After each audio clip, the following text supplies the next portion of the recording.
चाहिए, ठीक है। माननीय अध्यक्ष जी, नहीं तोड़ना चाहिए। सदन को कह रहा हूं कि सदन इस मुद्दे पर बट नहीं सकता, और इस सदन में एक सदस्य खड़े होकर कहते हैं कि पहले आप ये कहिए और पहले आप वो कहिए, इसका मतलब वो आंदोलनकारियों के बारे में सुनना नहीं चाहते, इसका मतलब उनकी भूमिका नहीं रही, वो उस पीड़ा को नहीं समझते, वो कष्ट नहीं गुजरे हैं जिस कष्ट से मेरे भाई बंधु मेरी मां बहनें गुजरी है।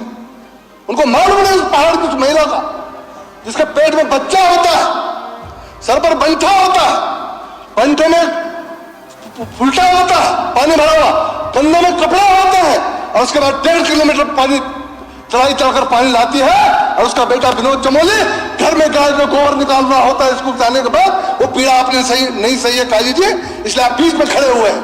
आपको संज्ञान होना चाहिए कि किस व्यक्ति आड़े आप खड़े हो रहे हैं, मालूम होना चाहिए आपको। आपको पता नहीं कौन व्यक्ति बोल रहा है और क्या बोल रहा है। आपने 2 लट खाए हो, खाए हो, विनोद चमोली ने रासुका झेली है, 2 बार जेलें झेली है, रामपुर के जंगल में गोली मारी जा रही थी, इनकाउंटर के आदेश थे, वो स्थिति झेली है। और मेरे बच्चों को मेरे मृत्यु के बाद 2-3 लाख रुपए मिल जाए, उसके लिए मैंने बीमा कराया, वो भी विनोद चमोली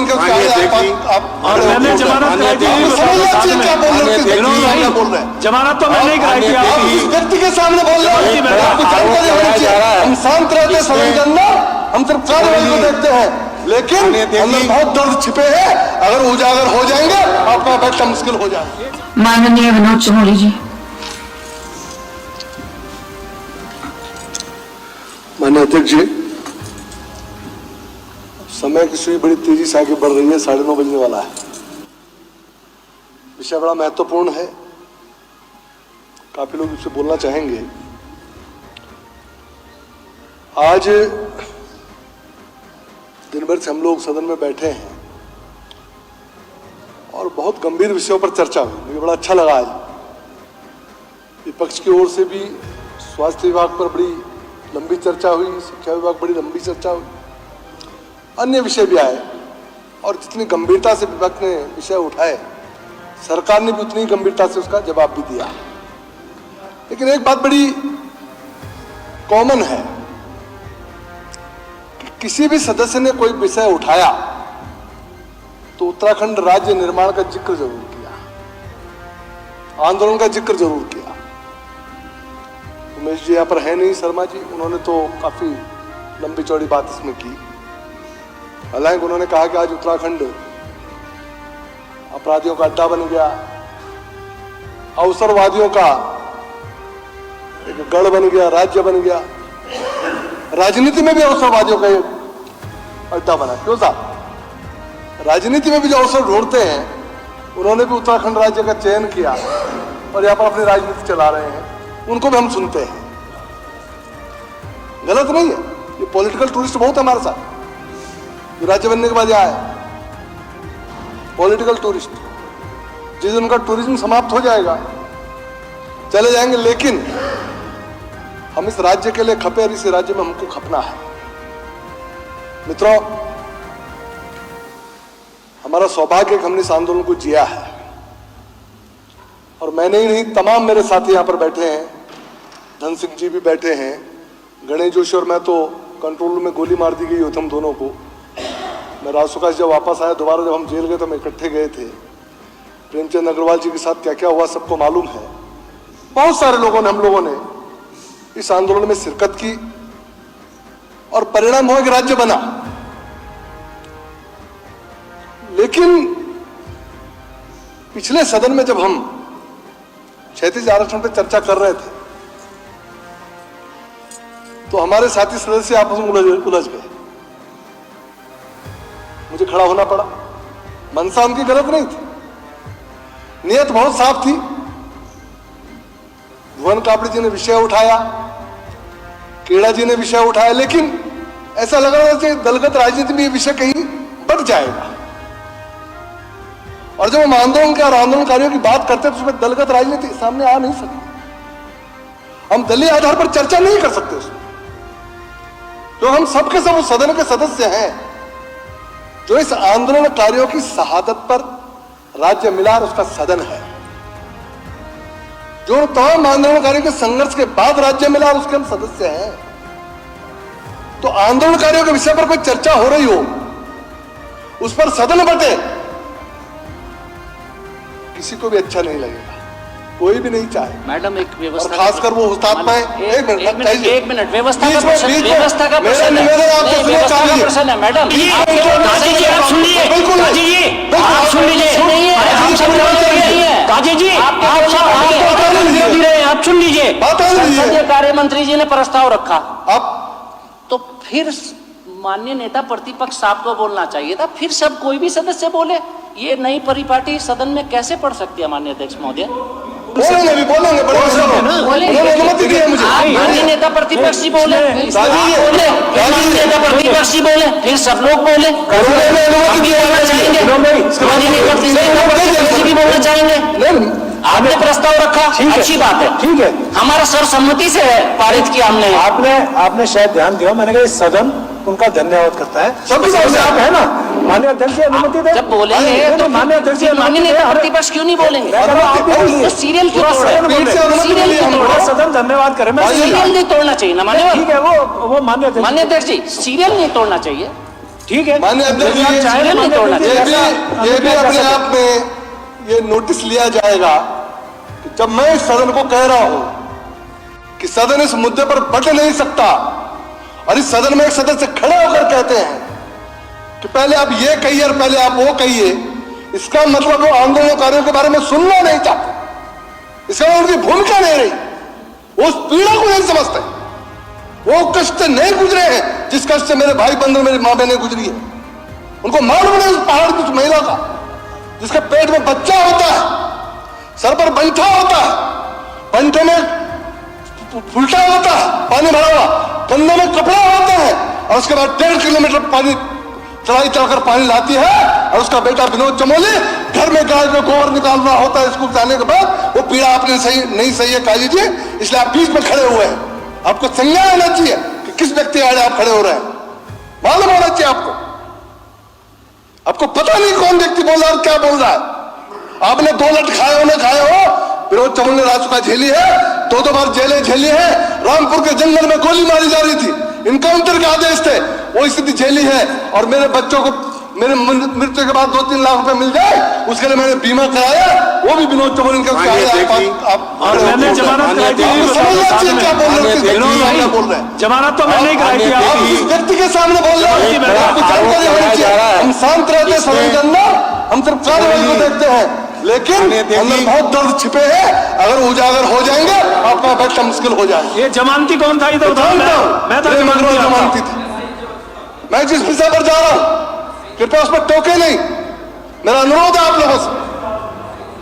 हम इस सदन में हमने तय किया, आपको जानते हैं 11 साल लग गए इस 36 आरक्षण को क्लियर करने में। आप सोच सकते हैं उन 1700 लोग जिन्होंने कभी आंदोलन किया होगा, जिन्होंने माँ बापों ने सड़कों पर पता नहीं कितनी चप्पलें घिसी होंगी, कितनी शहादतें दी होंगी, वो 1700 लोग जो नौकरी में लगे थे, और हाई कोर्ट ने वो क्वेश्चन कर दिया आदेश, जिस जियो के तहत तो लगे थे, उन 1700 लोगों को रोजगार खतरे में पड़ गया। 11 साल तक हम लड़ रहे हैं उनका रोजगार कैसे बचाया जाए। हम लड़ रहे हैं वो चिन्हित आंदोलनकारी जो बच्चा कभी पेट में रहा और हमारे सड़कों पर चल रही होगी भूखी नंगी, जिसको पुलिस मार रही होगी, जिसके कपड़े फाड़ दिए गए होंगे, मुजफ्फरनगर में जाकर जिसको गोली मार दी गई होगी, जिसके साथ अत्याचार किया गया होगा, क्या इस पीड़ा का अनुभव कर सकते हैं? और उसके बच्चे की नौकरी लगी होगी और एक हाई कोर्ट के आदेश पर वो नौकरी धार पर रख दी जाए, पता नहीं उसका क्या होगा, उसका रोजगार कैसे चलेगा। 11 साल लगे सदन को उसको क्लियर करने में। मैं धन्यवाद करना चाहता हूं, मैं आपका भी करना चाह रहा हूं और अभी भी करूंगा। उस दिन जब ये सदन में विषय आया, मेरी सरकार इस विषय को लाई, भुवन कापड़ी जी ने विषय शुरू किया, केड़ा जी ने विषय बढ़ाया, और जब हमने उसका अध्ययन किया तो उसमें कुछ खामियां मुझे दिखाई पड़ी। और आपको याद होगा समूह गौर गौ के पद सिर्फ 36 आरक्षण में लिए जा रहे थे, जबकि वो जो 1700 लोग हैं उनमें तमाम ऐसे लोग थे जो पीसीएस कर चुके थे, जो पीसीएस के माध्यम से नौकरियों में लगे हुए थे, अगर हम उसको पास कर देते तो मित्रों उनकी नौकरी का क्या होता है। अपने मैंने कहा था कि मेरा उत्तराखंड का बच्चा चपरासी बनने के लिए पैदा नहीं हुआ। इस प्रदेश की हर नौकरी पर मेरे बच्चे का अधिकार है, मेरे परिवार के बच्चे का अधिकार है, उत्तराखंड का अधिकार है। इसलिए उस पीसीएस की सर्विसेज उसमें होना चाहिए। इस विषय को लेकर यहां पर कमेटी गठित हुई। मैं धन्यवाद कर लूंगा अध्यक्ष जी का। आपके पिताजी भी जेल गए थे, सांसद रहते हुए जनरल खंडू जेल गए थे, मुझे याद है। आज यहां पर तमाम लोग बैठे हुए जो जेलों में गए। गणेश जोशी मेरे साथ जेल में थे। यहां पर विषय आया और आपकी अध्यक्षता में आपने प्रेमचंद अग्रवाल जी की अध्यक्षता में एक कमेटी गठित की और उस कमेटी में मैं धन्यवाद करना चाहता हूं। भुवन कापड़ी जी थे, मनोज तिवारी थे, भाई शहजाद थे, मुन्ना सिंह चौहान थे, उसमें प्रेम जी मेरे अध्यक्ष थे, मैं उसमें स्वयं था। हम सब लोगों की एक कमेटी बनी। आप जानते हैं अधिकारियों का रवैया क्या होता है, लेकिन मैं आज प्रेम जी का भी धन्यवाद करना चाहूं। ये उस कमेटी के अध्यक्ष थे, संसदीय कार्य मंत्री। हम लोगों ने कुछ शर्तें रखी, हमने कहा इन शर्तों पर क्षेत्रीय आरक्षण मिलेगा, आप उसकी व्यवस्था कीजिए। तमाम खामियां थी। यह प्रस्ताव हरीश रावत जी की सरकार में भी गया था, लेकिन दुर्भाग्य यह रहा कि वो अध्ययन करके नहीं गया। हाई कोर्ट ने किन कंडीशंस पे वो जो जीवन नारायण तिवारी जी के टाइम पर हुआ था उसको क्वेश्चन किया था, उन कंडीशन को ठीक से पढ़ा नहीं गया, उसको दुरुस्त नहीं किया गया। लेकिन जब हम उसमें बैठे और हमने सबका अध्ययन किया तो उसमें खामियां नहीं रहे। काऊ जी भी थे मेरी कमेटी में, काऊ जी भी हमारे साथ, मेरा नाम भूल गया, सॉरी। हाँ सॉरी, हमारे मित्र हैं और मैं तो इनका वोटर भी हूं, मेरे विधायक भी यही है। तो उस कमेटी में जब हमने जिक्र किया तो बहुत सारी खामियां हमको नजर आई। 2.5 महीने लग गए उन खामियों को दूर करने में, 2.5 महीने। और हमको नहीं भूलना चाहिए, इस विधानसभा के सचिव उस समय आपकी जगह दूसरे थे, उनकी भी महत्वपूर्ण भूमिका। जब हम लोगों ने बैठे उसका खामियां दूर की, तमाम मांगने का रोज हम पर दबाव बनाते थे, आप जल्दी करिए जल्दी करिए। लेकिन मुझे लग रहा था कि जल्दी में फिर से कोई गलती ना हो जाए, इसलिए इसका प्रारूप ठीक आना चाहिए। और हम माननीय मुख्यमंत्री जी से मिले, हम सब लोग पूरी कमेटी गई, प्रेम जी गए, मैं गया। वो ड्राफ्ट हम लोगों ने फाइनल किया। ड्राफ्ट होने के बाद वो राज्यपाल को जो उसका प्रोसीजर हमने माननीय अध्यक्ष जी को सौंपा, उनके माध्यम से सरकार ने वो कमेटी या सदन में पास किया। उसके बाद राज्यपाल जी को गया और आज अभी 6-7 दिन पहले तमाम आंदोलनकारी उसके लिए आंदोलित थे कि बहुत समय लग रहा है, तमाम वैकेंसियां निकल रही है। आए दिन धन सिंह जी आंकड़े देते रहते हैं, हम इतनी नियुक्तियां कर रहे हैं, हम इतनी नियुक्तियां कर रहे हैं।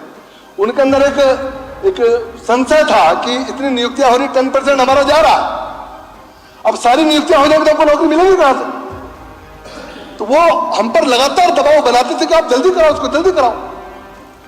अभी 1 सप्ताह पहले बहुत सारे लोग इकट्ठा होकर मेरे कार्यालय भी आए, मैंने आपसे बात की थी उसे, और उन्होंने कहा भाई आप लोग करेंगे तो लेकिन करेंगे कब, नियुक्तियां तो निकली जा रही, हमारे नौकरी तो समाप्त हो रहे हैं, आखिर नौकरी मिलेंगी कैसे। तो मैंने उसी समय तुरंत प्रेम जी से बात की, मैंने माननीय मुख्यमंत्री जी से बात की, मैंने अपने माननीय प्रदेश अध्यक्ष जी, उनका भी मैं नाम लेना चाहूंगा, महेंद्र भट्ट जी से बात की। 3 लोगों से मैंने बात की। मैंने कहा भाई इसको सदन से पहले किस तरह से क्लियर करा दीजिए, कि समय ज्यादा हो रहा है, इसको जल्दी करना चाहिए।